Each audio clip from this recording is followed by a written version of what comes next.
identify viable land suitable for multi-unit, multi-family properties. That's the concept behind the moratorium. That's what we're specifically working on.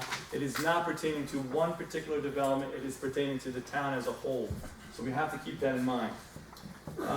This will then again give us clear, environmentally safe development, at the same time giving a clear black and white path for developers to move forward, either current and or for future development in the town.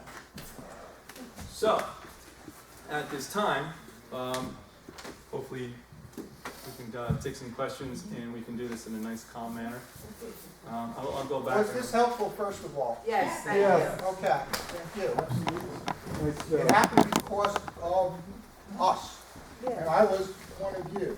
I raised my hand and said, John, I can help as a resident, right? And, you know, this meeting is only because of what occurred here several months ago. And the message was heard loud and clear. And I'm just a resident. Bob Diamante is my name. I'm just a local resident. Bob's also on our comprehensive I review raised team. my hand to be part of the comprehensive review plan meeting. When I heard the existence of it, I felt that just having a non-elected resident provide input might be useful. And I was accepted, and I've been trying to help. That's all. No more than that. Thank you. Okay. Thank you, Bob. Abby, I think you have anything you want? Did you sign it, or do you have a question? No. No? Okay.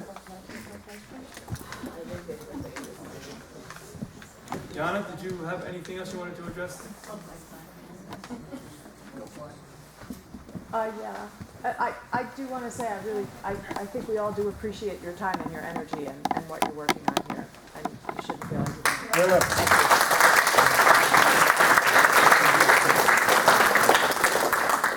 I have a couple questions. Sure. Can you just speak a little louder, please? Okay. My first question is, do we know why the county planning board cut back the duration of the moratorium, and is it possible to change the way the moratorium works so it could be a 6-month period rather than a 3-month period, given that every time we progress along a step, it's going to take a great deal of time? And rather than compress and rush this really comprehensive effort, it seems like it would be better to be able to have the space and the time to workshop it with the community, to work on it, to refine it, and to keep going. You know, is it possible to do that? At this time, I'm going to say no. Reason being is the recommendations that were granted by that we accepted from the county gives us a 6-month moratorium with unlimited amount of 3-month extensions. So it really works in our benefit. There's no time frame where we have to stop. So if we feel the necessary need to continue, it is there. It's there. And does the moratorium indeed affect the existing things that are now in the hopper? Yes. It does. It Yes, covers them. absolutely. Okay. Absolutely. And the other point that I would add is John has made it very clear to everyone, I want this done right and it's fast, and I need to go for an extension. It's a simple process. So we're going to do it right. We're not going to rush it. Right. It was more that there was news out of the planning board that the moratorium didn't actually apply to things that were already in play. I think it was a misinterpretation. I think what they were trying to communicate was it doesn't preclude any developer at their own risk to continue testing and doing whatever they want to do. Right. The moratorium allows for that, but, Yes. they can't. So any application I would put forth before the moratorium has the ability to move forward based on its testing. At no point in time do they get an approval to do any development until the moratorium has been lifted. Anything new coming in front of the planning board applications will not be accepted. Okay. So Let me just clarify. Basically, so it limits applicants can proceed in their own caution, basically, while the moratorium is in place. The planning board cannot take any action, approve plots, give negative decks, anything. They can't have hearings. They cannot act on any application nor can any actual development start or, any progress be done with developing pursuant to the application. But applicants can proceed, at their own risk. And they go before the zoning board of appeals? Well, technically, under the law, it is required that there be, if there is some sort of undue hardship, that they can make a certain application. There is a procedure in place which would potentially bring them before the zoning board of appeals. But they can't bring an application. You can't grant a regular use variance or grant an area variance or anything else that the zoning board of appeals would normally do. Can you clarify proceed? Proceed. You keep saying that they can proceed. What does that mean? Yes. So right now, let's use the example across the street. So their application is in there. They've basically modified their application so that their application now is not for apartments, but is for condominiums, okay?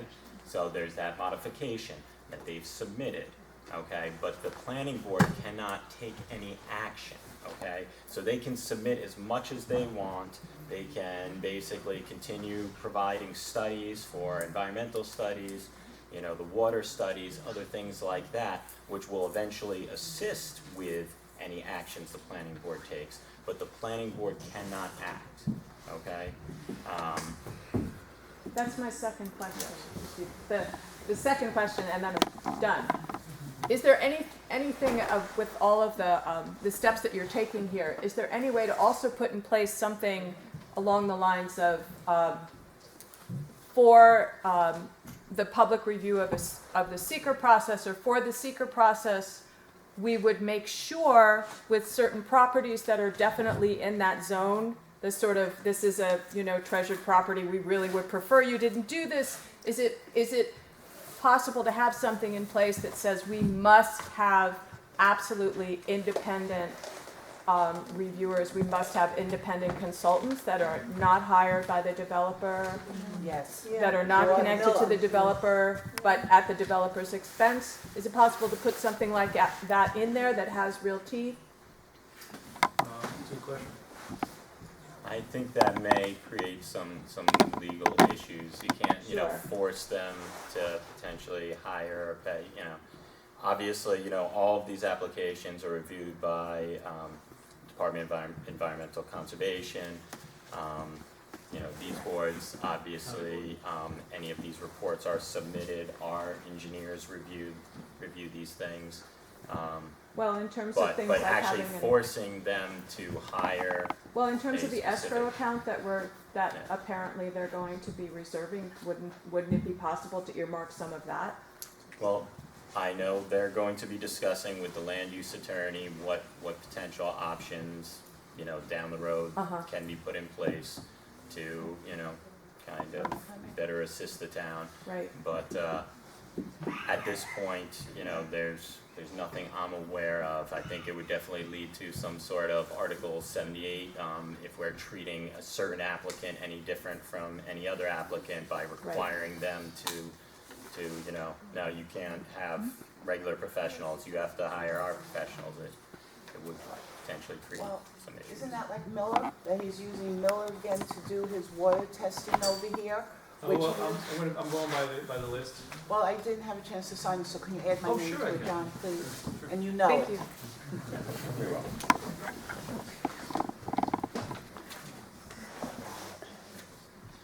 That's Okay. okay. I have a question. All set? That was the last one? No? Yeah, I think so. So Roger still here? I think it's louder. I signed it here somewhere. Oh, you want to speak? Or you should just sign in? Okay.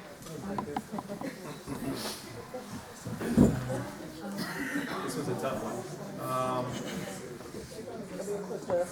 Blatz? No, that's me too. I'm good. You can move it. Maybe you should Margaret Lane, here to speak. Mitch, you're just here signing in? Yes. Doug, did you have something you wanted to state?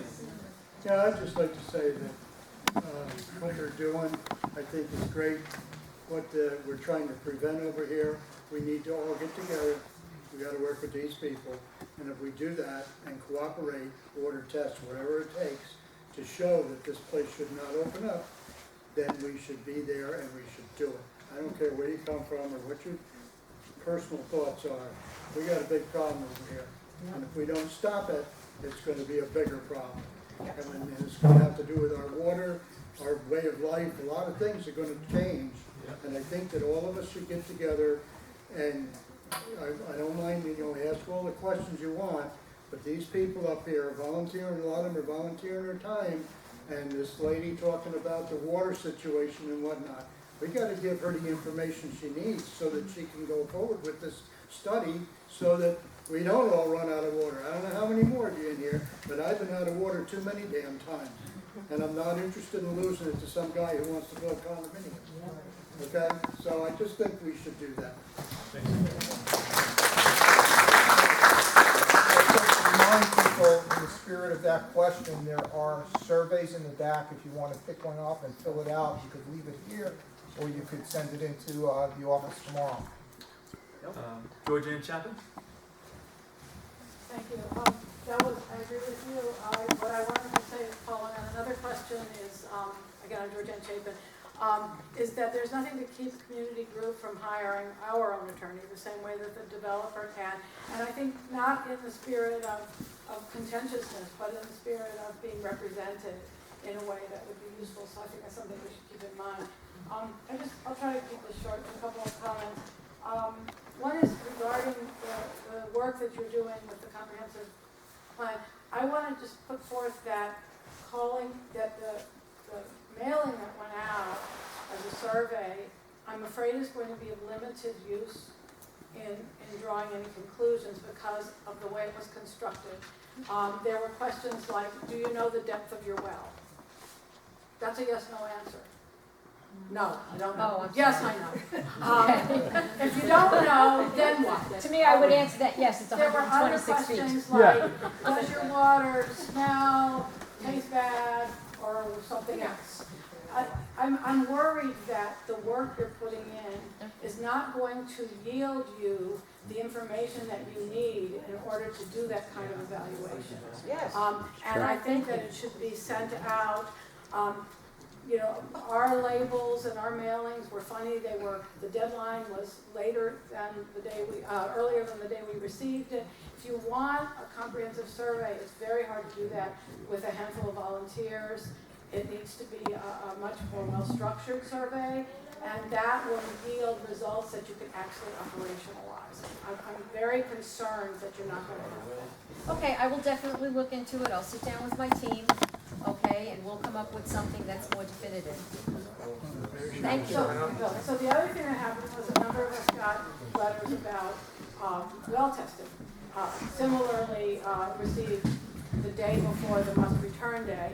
But when we spoke to Mr. Miller, which was a very successful conversation, he told us that our well, for example, couldn't be tested because, not because it would have to be left open. Wells with sanitary caps can't be tested because of the health department. So again, what kind of information is this going to yield, this water testing project? How are we going to draw any conclusions from it that are really going to help the town? Or you help your committee evaluate the water problems, the water acts, the water supply, and all of that. We're kind of doing this very well-meaning, but half-baked effort, not because of the will. And I'm concerned about that. Let me see if we can answer that question. Dennis, if you maybe potentially could answer the sanitation caps and how the drawdown potentially could benefit. Well, obviously, we had been asked by the planning board and the planning board consultant to look at Mr. Miller's preliminary report, which was dated May, and we sent a letter in July, end of July, requesting a lot more testing and evaluation.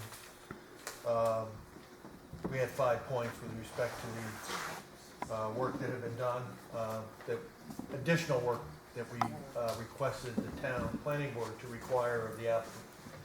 And so far we haven't seen anything back But a couple things we asked for was obviously summer and fall groundwater monitoring, additional and more lengthy aquifer testing on the new and old bedrock well on the property.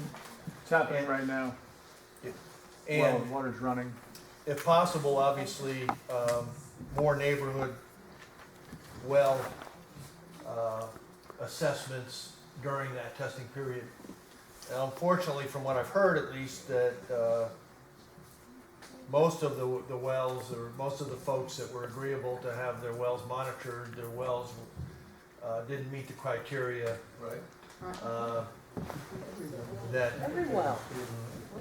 that Mr. Miller, I guess, one was monitored in the first round of testing in the spring, one neighbor well. But his criteria was that obviously if there's a sanitary seal, he will not remove that. Or if it's in a pit, he will not go. But if it has a pitless adapter or that kind of well construction, that he would be able to get his equipment in there to monitor the well. So I don't know where that stands, other than I asked Mr. Miller today for this meeting what was going on with the monitoring of any neighbors' wells, and he had indicated that I think 5 had agreed, but those 5 wells, he could not put the data loggers, Again, the you know, equipment. so we have a process and we have a plan, but it's not really. So you said that there is a lot of data that can be collected that can be useful scientifically, and we'll see what that doesn't mean it will be complete. And so one of the issues here is we there was approximately 55 well testing, requests that went out. 10 people said that they would do it, and then out of those 10, 5 backed out, 5 said they would definitely do it. And that's where we're coming into a situation. Those 5 unfortunately have the sanitation cap. What we're looking for is, we really need people to step up that potentially that don't have the sanitation caps, that will be willing to have their wells monitored, so we can get real information. Yes, but we are directly next to the building, to the area in question, so. Right, so that's my point. The 55 people that were requested to become part of this, for the monitoring, there's still 40 people out there that are.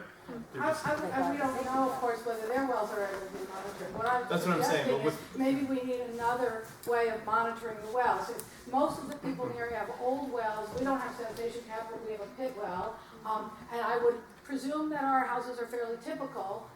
We have 2 properties adjacent to this, so instead of saying the other 40, really ought to step up, and then some of them will be told, I would imagine that the information in the letter that said we can't monitor you if you have a well with a pit, or if a sanitary cap, probably discouraged some people from even saying, come on over. So if you are truly interested in the residents' wells and in the kind of supply issues that this gentleman referred to, we might need another process to determine the impact on the neighborhood of the aquifer. So is this a common thing with these, where you guys come across in the sanitation caps, you don't get? I think it's a question of liability and of breaking a sanitary seal. No, I'm not saying to enforce that, but I'm saying, is this something that that happens a lot, where, so you were saying that you could potentially get some of these results based on the other 2 wells? Well, the additional data that's been requested on site will be very useful. Whether we can draw conclusions based on that data that's collected without neighboring well data remains to be seen. I think we have. Is there other options? Can you present something to Miller, potentially find out if there's other options of monitoring outside of? I will discuss that with him tomorrow. I think the main point that you made, though, is demonstrating itself here, and all I would say to that is the point that John has told all the teams working on this. We want to do it right, and it's more important than speed. Right? I heard that. So if at the end of the day, the data that comes in from the auxiliary testing and the wells that are available to us are not adequate to draw the conclusions, we'll have to repeat the test, and we'll have to find another way. we don't have that answer right now, but we, I just wanna know who's gonna determine that, because I feel that what you're saying is, well, people didn't come forward, so we got what we got. I don't think that's good enough for us. And I- as a and town. no, it's not. And we, I agree. We're gonna look into options. We and I agree. think That's my point. I would urge that if you're within proximity of the school and you have a pitless adapter type of well, that you step forward and volunteer. Please. You're saying that a pitless adapter is not considered a seal? Well, it's a different type of seal. It allows him to enter the well without a liability. I have a pitless What is the radius of where the most desirable well testing could take place in the site of the school and stuff? I'd say, the closer the better, but in a bedrock formation, I mean, sometimes. we live on Cedar Street, that's probably, a quarter mile away, If we or can't, even a half a mile from here. Would we be a candidate, Birch Street, would we be a candidate for this well testing? What number Birch Street are you, sir? 28. Another thing that could be done is that the same way that the DEC will remediate some people's septic systems, if the town is really interested in this and in having, they could offer residents to remediate their wells or to upgrade their wells. I don't have any idea if there are public monies for that, but that's, if the town is really interested in getting a safe sanitary system, it's an option. Something to think about. I'm just going to ask one or two more questions, and then I'll sit down and other people want to speak. I just want to ask again, or say again, that I'm not satisfied at the what's been said about the Dannenberg project being allowed to go forward or not go forward. I was at a planning board meeting, and John, you left right before the developers came. They were on the agenda, where there was extensive discussion about parking spaces and placement of this, and that's where it was announced that they want to do condos, which really is immaterial in terms of density and in terms of who's going to be living there and traffic and all of that. Who cares, condo versus rental? And then when I asked the planning board chair at the time, he said that there was no moratorium on that project, and I think there was some confusion about that, I understand. But that was not, I'm not satisfied, because that was going forward and those developers were being entertained by the planning board, and a lot of public time was being spent on the details of the development until it was clarified that no one said only testing. People were talking about all kinds of other issues. So I want to make sure that will not happen again, and that those conversations will stop. I just want to clarify for you the scope of the moratorium. Basically, the planning board cannot act. They cannot approve anything. They cannot vote on anything. They cannot have hearings on anything. But the applicant can present whatever new information at the time, so that this information can be considered in the future when the moratorium is lifted. There were extensive discussions about the details. And the general impression that was being given was that there was an ongoing dialogue between the developers and the planning board members, where the planning board chair was nodding his head and saying, oh yeah, that's good. It was not simply a one-way street. So that's all I'm saying. The last thing I want to say is, I think that community input in a formal way should be included in this process. I haven't seen it, except these meetings, which are not really, it gives you a good feeling or a bad feeling, but a truly well-designed community survey about what people's feelings are about multifamily development should be part of this process. Not something mailed out that somebody wrote up some questions and you have 2 days to get it back. A formal survey that has well-constructed questions, that has a formal way of evaluating it, perhaps electronically or something. That's the way community planning needs to take place. It can't take place in a room like this. This is good, but this is not community planning. Yes. And I would really encourage the town to be more formal in its assessment of attitudes, not depend solely on volunteers. Volunteers are great, but this is a very serious thing that we're facing, this kind of development, and it should be considered in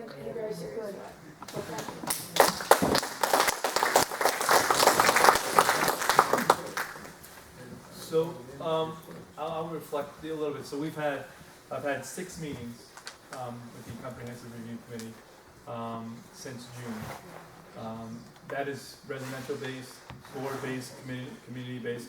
Everybody's welcome to come to that. So it's, and if you would like, I will definitely open it up at the end for comments. At this time, just to get the foundation of things going, we've really kind of just been working with the group, which is also residents. So I would gladly open that up. I reflect a minute. I'm a member of the Comprehensive Review Team, Board, whatever you want to call it. I was unable to attend the last meeting. However, the last meeting was largely held behind closed doors, and the public was barred from attending. So that really flies in the face of what you're saying about they're all open, you're welcome to come. Right. So I believe they all should be open, and everybody should be welcome to come. They should all be on the record. There should be minutes taken, and those minutes and the record should be available to the community to see, so they can get a real understanding of what goes on with that community, with that committee, and all the others. So what you're referring to, and I'll clarify for that, the 6 meetings that we've helped be posted, we do have meetings. The majority of those are on our website. I can't speak for the last one, not the one that Mr. Carey is referring to. Initially, we had not brought our town planner into the situation. So initially it was going to be myself, Bob, Joan, and Alan Sorensen. What ended up happening is all of a sudden the CAC came and we ended up having a quorum. So once Mr. Sorensen got there, we went out, we made it an open meeting. So there was nothing done behind closed doors to keep anything behind or not expose things. Initially, it was going to be the 4 of us to bring Alan up to par so that we can go and present it at the 6 o'clock meeting, which was open to the public, which we then went out and we proceeded with the meeting. So we had minutes and that goes. My understanding was that there was a quorum of the CAC. Correct. That went behind closed doors. Correct. So that's what I'm saying. Initially, it was supposed to be the 4 of us. The CAC should be meeting in public. They do. They do. We do, we But always that meet. I understand that. Yeah. That particular meeting, there was a quorum of the CAC, and they Correct. went behind closed doors. So what I'm trying, and I'm acknowledging it. Okay, I'm acknowledging. I would like to know what It was an error on my part. So It wasn't John, he didn't even know it was an error on my part. But when it was brought to the attention, you It's did not okay. allow I me take to. Process I question. take It's responsibility. another process But question. what you're continuously speaking, and I'm trying to clarify. We initially, it was going to be the 4 of us to bring Mr. Sorensen up to par. We then were going to present it at our 6 o'clock meeting as an open meeting. The CAC came early, it ended up being a quorum. Mr. Sorensen got there, he left my office, and we went out to the public. After a half an hour. After half an hour, John. Mr. Sorensen was not there. Mr. Sorensen got there 17 He minutes lives after. an hour and a half away. I'm sorry, he ran into traffic, we sat, we waited. There was no meeting held in my office once Mr. Sorensen got there. It was acknowledged as a quorum, we'll take it out to the public. And we did. Am I correct? Wait a minute, but not until it was I just want to clarify, this meeting is posted online and it's timestamped. So, Watch it. so just to clarify for that situation. Art Bones, did you want to speak? Just, that's fine, no problem. Kathleen, Am? Sheila.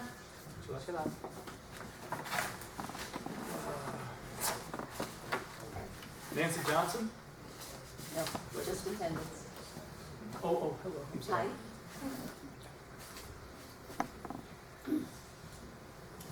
Andrew Shapiro?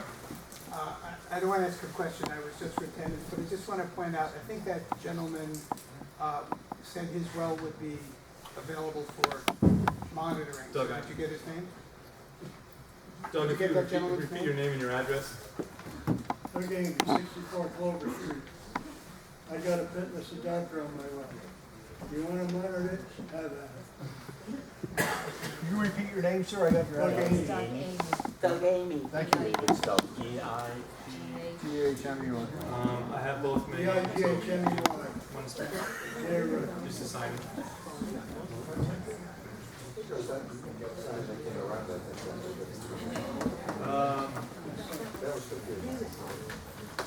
Beth, Rokemper? Yeah, that's very good. I thought it was a sign up sheet. Okay, no problem. Jackie? Yes. Yes. Sure. I was at a meeting where this particular I was at a meeting where this particular developer presented a traffic study. And it was a very ridiculous traffic study. And I'm just curious, should this project with this particular developer move forward? Are we taking his traffic study, or do we have money in our pocket to do our own traffic study, because his was bogus? So Jackie, great question. The CAC reviewed that traffic study. Okay. And they just yesterday, in fact, went Okay. forward and saying we need to enhance that study. Okay, So and who they have will- not accepted that study. Okay, and should we move forward, who will be doing that study? Will this developer be paying someone to do this traffic study, or will we be getting someone to do the traffic study? Don't know that answer yet. We just, Okay. it just got surfaced yesterday. It seems to me to be a conflict of interest if this developer does his own traffic study. I mean, because he already did one that was ridiculous. So, you know, to protect ourselves as a community. The developer should put money into an escrow fund to pay for the town's study. The town should Okay, select well, the whatever, you know, solution we come up with, I just want to make sure that we are not accepting the traffic study by this developer or any developer that might come into this area. Thank you. Can I follow on another comment about traffic? Is that all right? I thank you so much for mentioning the traffic. I lived in a town in Rockland County that had no cross traffic between main roads for miles and miles and miles, and that's sort of the situation here. If you go back up from 28, if you go up John Street or Broad Street, the only outlets to main roads are onto 28 on these small streets where there's no traffic signals. It's already, you're crossing a 4-lane highway to make, or Route 375, and the access from here to Route 375 is very narrow streets. And then when you get to 375, same thing, no lights, and so I think it's critical that the town in the comprehensive planning process, irrespective of this development, take into account the lack of egress, really,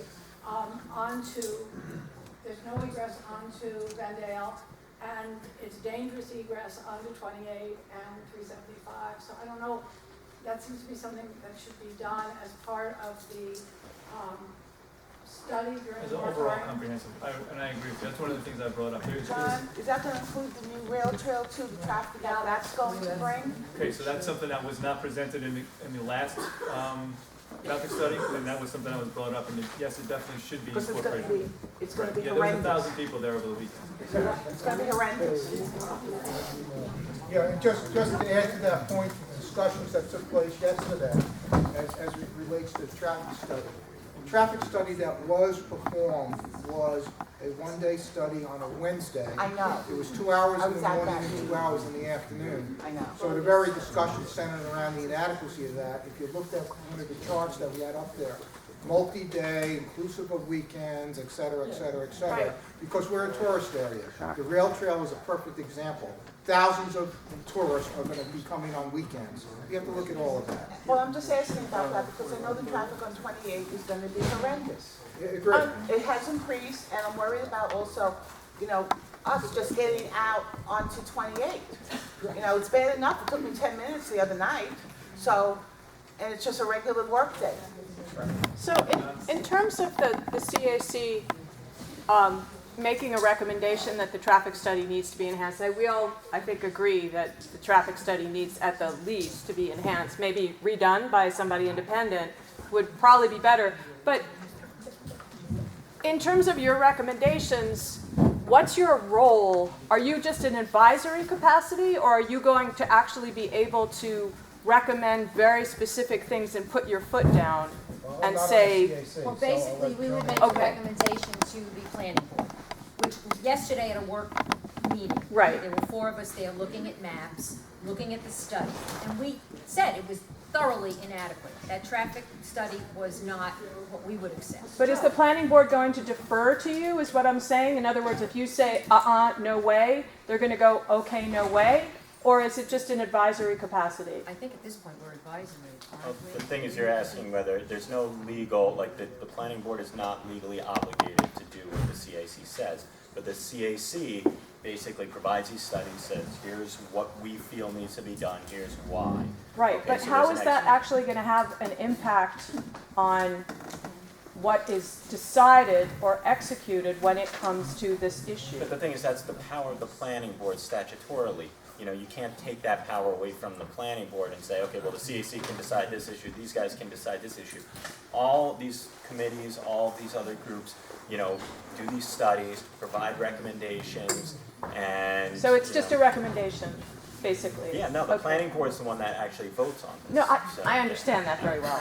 I'm just asking if the CAC is going to take all this time to actually make this recommendation, is it going to be followed? Which is what we would love, I right? think you gotta start off in the premise that everyone's on the same page in terms of the goals for the town of Hurley.